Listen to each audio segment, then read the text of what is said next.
Your Truman Show moment is not finding the exit.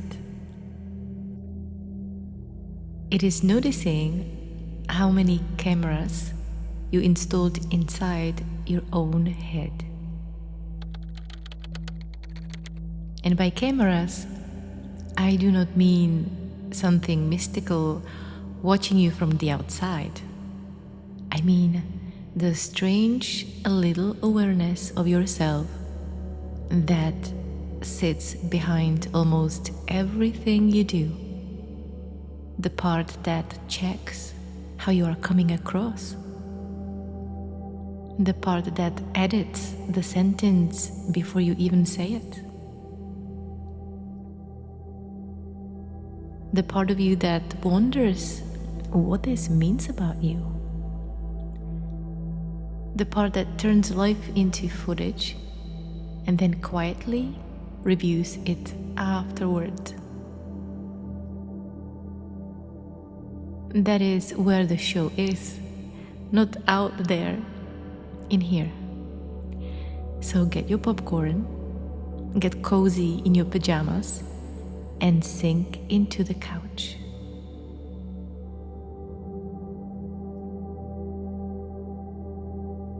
And as you are lying here, listening in the dark, and nothing needs to appear in front of you. No movie screen, no glowing portal, no spiritual staircase. Just the simple fact that your current world has a satin lighting to it. You know, like a satin flavor, a satin emotional soundtrack. And kind of like a satin weather system that returns every morning.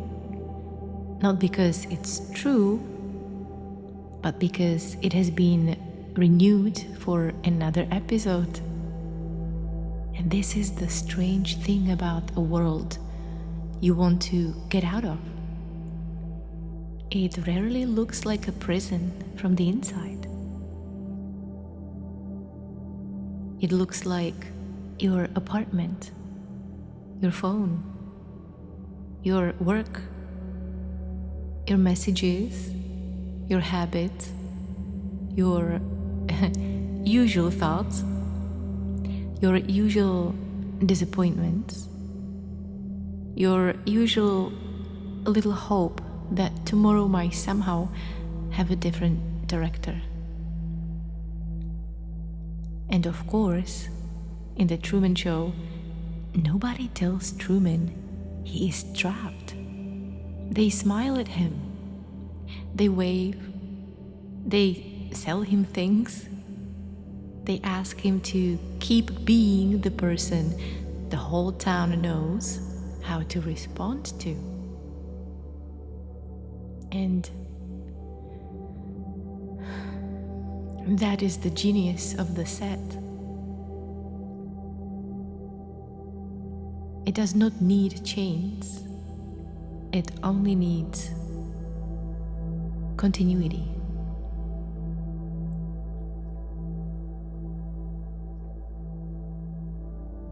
This is how identity works in the same way. So let's dive a bit deeper. You know, this identity that you are so proud of, it doesn't walk in with a villain cape and say, I am here to ruin your life. It comes in holding a coffee mug, wearing a hoodie, and sounding deeply familiar, saying things like, come on, this is just how I am.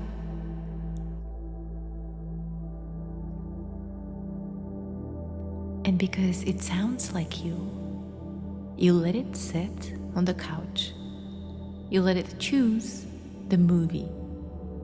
You let it eat your whole future with a tiny spoon while pretending it is only having a snack. The world does not have to fall apart. The script just has to stop sounding like your voice. Because what if your current world is not held together by reality, but by casting?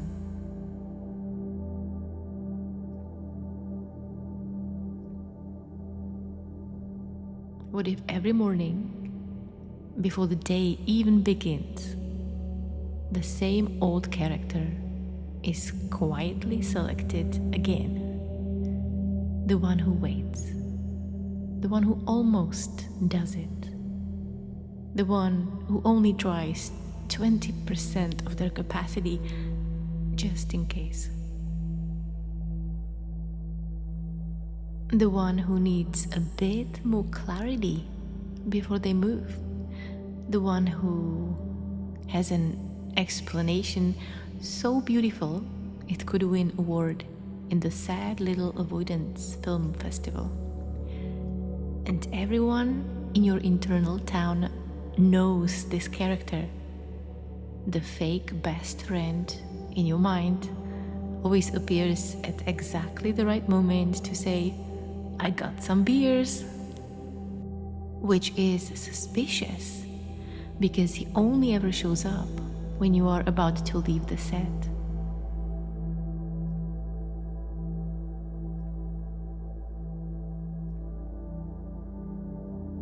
But here is the thing.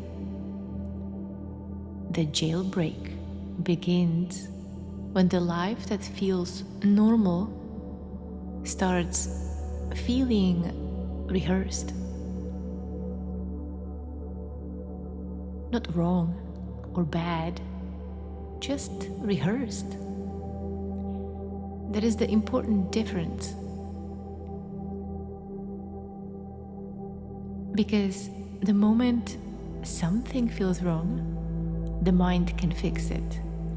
It can improve it, it can explain it, therapize it, decorate it with a new vocabulary and call the new season growth. But when something starts feeling rehearsed, the whole thing becomes unstable, like wobbly. And the familiar reaction arrives, and suddenly you can hear the cue mark under it. The old fear enters, and you notice its makeup.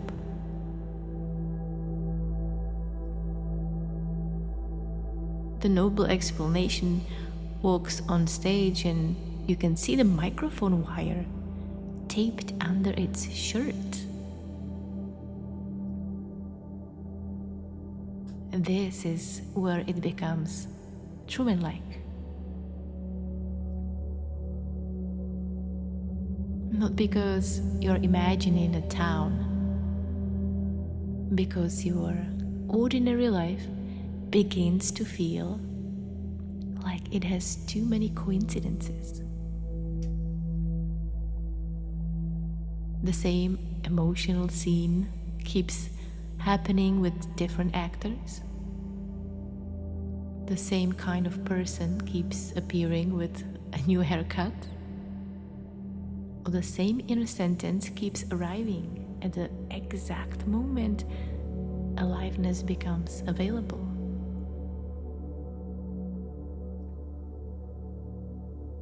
And also, the same fear keeps saving you from the same door. So, isn't your life a little suspicious? The exit appears when "this is just who I am" starts sounding suspicious. And suspicious does not mean, it doesn't mean false. That is just too simple. It means produced and edited.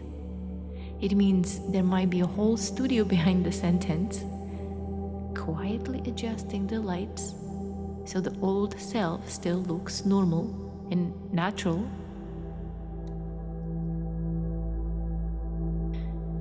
Because this is just who I am is often not who you just are. It is a movie review written by fear after watching the same scene too many times. But the strange part is not that the show is fake. The strange part is how normal it feels. And before we get out of this, maybe it's worth noticing that this is what getting out of your current world actually means. Not moving somewhere else or changing the scenery, not buying a new thing or deleting an app, changing your hair, or finding a new person to project the exit onto, somebody who looks like may rescue you. But it's deeper than that. The real exit is when you stop renewing the emotional contract that makes the same world appear everywhere.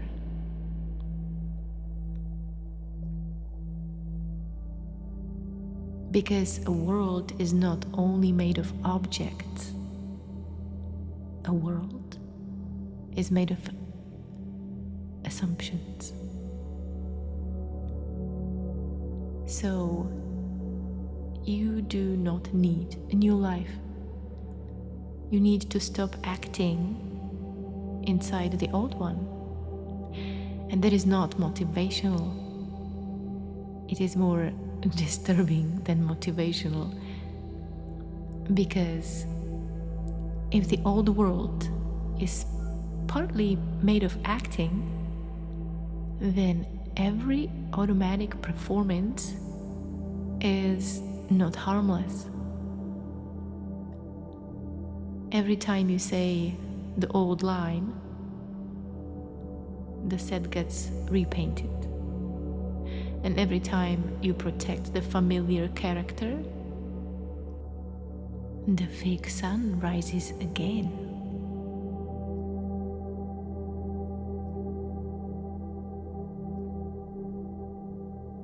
And every time you call the cage my process, another crew member quietly goes back to work.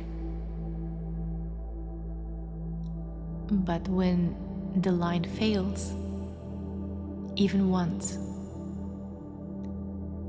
something beautiful and deeply inconvenient happens. There is a pause.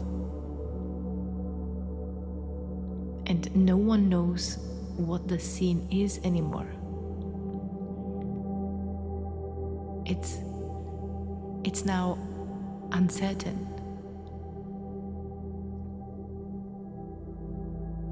And this is what we are so worried about. This not knowing. And we project our fears onto it.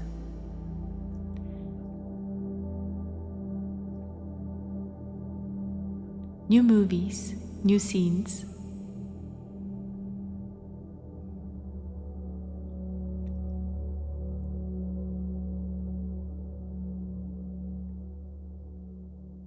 And the inner extras just freeze with their little grocery bags. And the fake spouse stops smiling mid-product placement.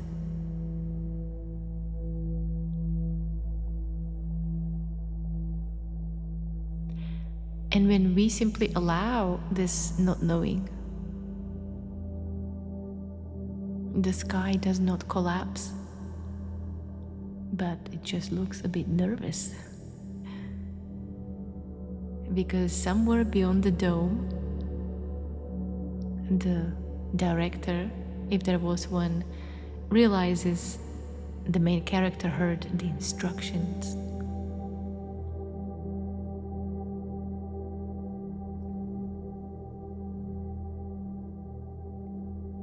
And in that pause, that is the first crack in the broadcast. Not healing, not a breakthrough with soft piano music under it, just a weird, almost embarrassing moment where you catch yourself reaching for the old script and your hand twitches and does not close around it. The cameras are still there, and the town, it's still there. The extras are still there. Even the painted horizon, it's still doing the best.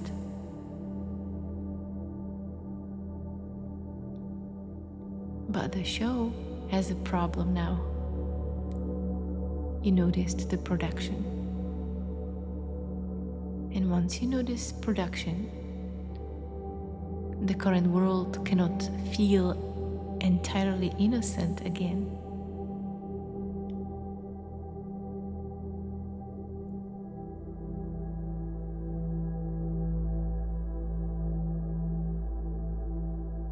And maybe, just maybe, the thoughts that we mistook for truth before start also feeling suspicious. The stories that we used to defend start to feel a little bit suspicious.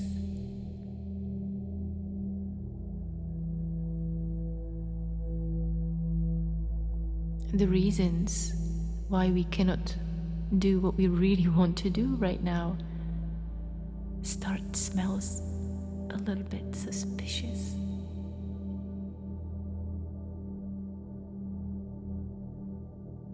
The justification or the justifications why we can't love fully now just start to feel a little off, a little suspicious.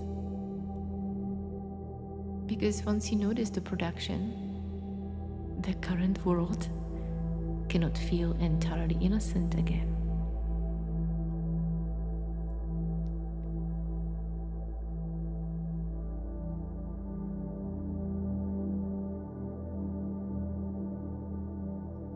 And if you are tired of the hidden cameras and ready to drop the limiting role in any relationship, use the template in my book, The End of Your Story. You can find it in the description of this video. But it is not suitable if you feel comfortable in the fake world. You'd probably just throw this book out of the window.